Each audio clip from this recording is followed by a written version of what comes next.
Bienvenue dans cette deuxième partie de ma série consacrée à la reine et Harry Potter. Dans la précédente vidéo, nous avons vu que les sorciers ont longtemps côtoyé la monarchie. Aujourd'hui, nous allons partir à la recherche d'un sorcier de sang royal. La famille royale aurait-elle réussi à nous cacher un sorcier parmi les siens? Dans les films, un portrait de la reine Marie la Sanguinaire, Bloody Mary, apparaît avec une baguette magique à la main. Cependant, il est difficile de savoir s'il s'agit d'une référence voulue ou simplement d'un élément de décoration. Par ailleurs, Bloody Mary n'est pas une ancêtre directe de la famille royale actuelle. Toutefois, retenez bien cette anecdote car nous allons y revenir plus tard. Dans les livres, lorsqu'Harry essaye de deviner l'identité du prince de sang mêlé, le professeur Lupin et Hermione lui répètent à plusieurs reprises qu'il n'y a jamais eu de prince sorcier. La conclusion, c'est qu'en 1996, c'est-à-dire au moment où se déroule le prince de sang mêlé, il n'y a jamais eu de prince sorcier. Toutefois, la possibilité d'un membre de la famille royale doté de pouvoirs magiques ne peut vraiment être écartée. Ce que l'on sait à ce moment-là, c'est donc que les princes Charles, William et Harry ne sont pas dotés de pouvoirs magiques. Ce qui est cohérent avec ce que l'on a vu dans la précédente vidéo, c'est-à-dire que leur arrière-grand-mère était moldue. Je vous renvoie à ma précédente vidéo pour en savoir plus à ce sujet. S'il n'y a pas de sorcier avéré dans le passé de la famille royale, pourrait-il y en avoir dans le futur? Pour répondre, il faut se poser une autre question. Comment se transmet la magie dans Harry Potter? Eh bien, on sait que la magie est héréditaire et donc transmise par les parents à leurs enfants. J.K. Rowling elle-même a assuré que le gène de la magie est un gène dominant. Mais qu'est-ce que cela veut dire exactement? Pour faire simple, le corps humain est constitué de millions de cellules. Au cœur de chacune de ces cellules, 46 chromosomes organisés par paires. Un jeu de 23 chromosomes hérités de la mère et un jeu de 23 hérités du père.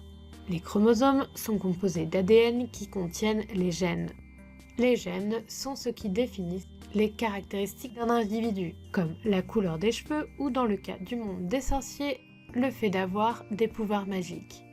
Nous héritons donc de 2 copies de chaque gène, une copie de la mère et une copie du père.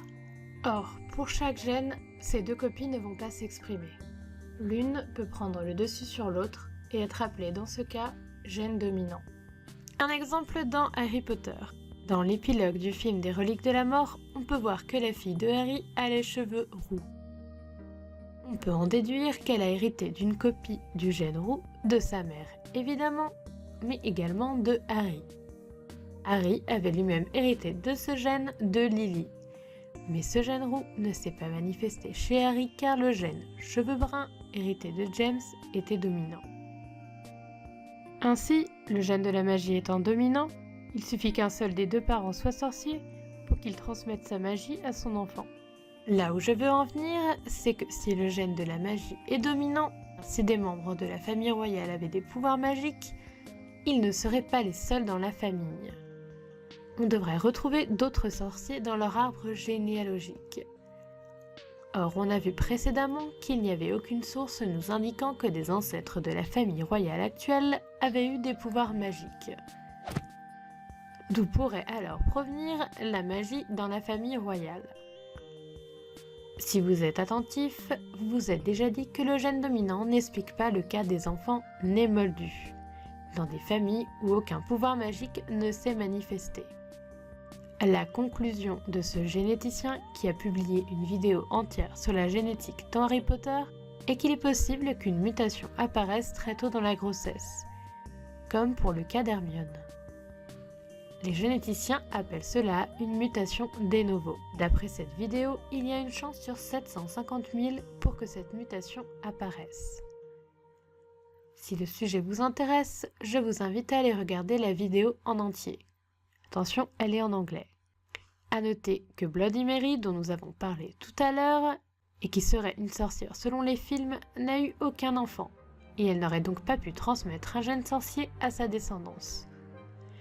Le fait qu'elle soit une sorcière semble indiquer qu'elle soit bien une née moldue, ou alors que sa mère Anne Boleyn était une sorcière. Ce qui est ironique puisque Anne Boleyn a été accusée par les moldus d'être une sorcière. D'ailleurs, via une question du test Wombat, publié sur l'ancien site de J.K. Rowling, on apprend qu'une théorie populaire était que Anne Boleyn était en réalité une craque-molle. Qu'Anne Boleyn était une sorcière ou une craque-molle, ce n'aurait pas été la première sorcière qui aurait essayé d'entrer dans la famille royale. En effet, dans la première vidéo de la série, nous avions déjà évoqué le fait que les Malfoy ont beaucoup fréquenté la famille royale. Il existe de nombreuses preuves que le premier Lucius Malfoy aurait essayé d'épouser Élisabeth I, et même qu'il aurait placé un sort sur elle qui expliquerait pourquoi elle ne s'est jamais mariée. Il y a donc deux solutions autres que l'hérédité par la ligne royale qui pourraient faire apparaître des pouvoirs magiques dans la famille royale. Soit une mutation génétique très rare et un enfant né moldu, soit qu'un membre de la famille royale épouse un sorcier ou une sorcière. Si l'on pense à l'univers de Harry Potter comme à un monde similaire au nôtre, mais avec de la magie en plus, il est tout à fait possible qu'un prince ou une princesse ait révélé des pouvoirs magiques, mais simplement que cela se soit passé après les événements des livres.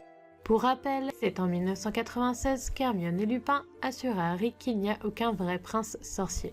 Inutile de vous rappeler que depuis, il y a eu plusieurs naissances et plusieurs mariages au sein de la famille royale. Maintenant qu'on a vu que c'était possible, que se passerait-il si un enfant de la famille royale avait des pouvoirs magiques? Autant dire que cela poserait de gros problèmes par rapport au Code international du secret magique, puisque les membres de la famille royale britannique, et en particulier ceux qui sont dans la ligne de succession, sont hyper exposés aux médias. Avec des paparazzis qui prennent en photo la moindre de leurs sorties, il paraît peu probable que quelque chose ne finisse pas par fuiter dans un tabloïd. Surtout que les jeunes enfants n'ont pas le contrôle de leur pouvoir magique. On peut imaginer qu'il y aurait dans ce cas un dispositif particulier autour de cet enfant. En effet, au risque de dévoiler l'existence du monde des sorciers à toute la population du Royaume-Uni, ou même du monde, je pense que des mesures de protection spéciale auraient été mises en place. J'imagine que le ministère de la Magie aurait envoyé un espèce de tuteur qui ferait également office de garde du corps. Il pourrait aider l'enfant à contrôler ses pouvoirs et en cas d'incident, il serait en mesure de lancer un sortilège d'oubliette ou de prévenir le ministère de la Magie pour prendre des mesures plus radicales si nécessaire. Par ailleurs, on sait via le film des Animaux Fantastiques qu'il existe des moyens de provoquer une amnésie massive sur les moldus. Mais plutôt que d'effacer la mémoire des moldus, y a-t-il un moyen de rendre quelqu'un peu intéressant?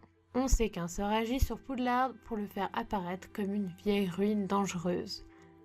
Peut-être existe-t-il une version de ce sort pour rendre quelqu'un inintéressant aux yeux du public moldu. On peut espérer pour cet hypothétique prince sorcier que quand l'enfant atteint ses 11 ans, il aille faire ses études dans un endroit éloigné qui serait en réalité Poudlard. Il finirait par sortir de l'œil des médias pour vivre sa vie dans le monde des sorciers. Dans la dernière vidéo de cette série, nous verrons pourquoi, à mon avis, la reine connaît bien l'existence du monde des sorciers, et même qu'elle pourrait être amenée à prendre le thé avec Hermione.